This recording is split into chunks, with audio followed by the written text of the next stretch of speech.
From the Sports Broadcasting Camp, this is Sports Broadcasting Center. I am Eric, along with my partners Seth and Wilson.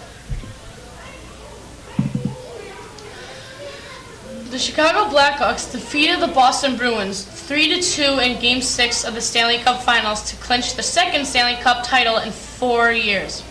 Trailing 2-1 with just over a minute remaining in regulation, the Hawks received goals from Brian Bickle and Dave Bolland to pull off one of the greatest comebacks in Stanley Cup Finals history. Patrick Kane received the Conn Smythe Trophy as a playoff MVP.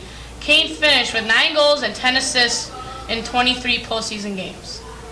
The Chicago Cubs will begin their final homestand before the All-Star break with a 2-game interleague series against the Los Angeles Angels of Anaheim starting Tuesday night at Wrigley Field. The Cubs and Angels split a 2-game series last month in Anaheim.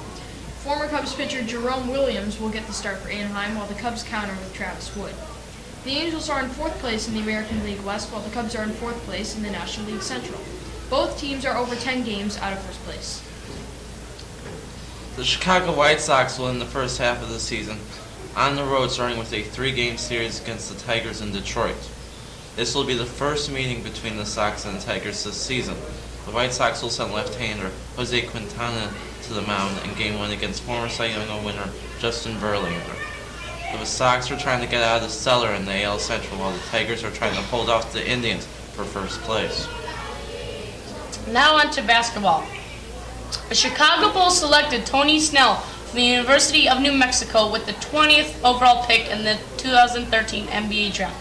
Snell, a 6'7" forward, averaged 12.5 points per game last season with the New Mexico Lobos. The Bulls also drafted power forward Eric Murphy out of the University of Florida with their second-round selection. Last season, Murphy was selected first-team All-SEC while shooting over 52% from the floor, including a stellar 45% clip from three-point range. And finally, the Chicago Bears announced the team has signed defensive tackle Cedric Ellis to a 1-year contract. Ellis' deal is worth $1 million with $500,000 guaranteed.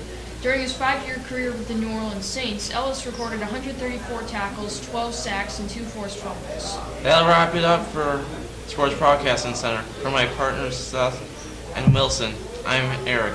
Good night, everybody.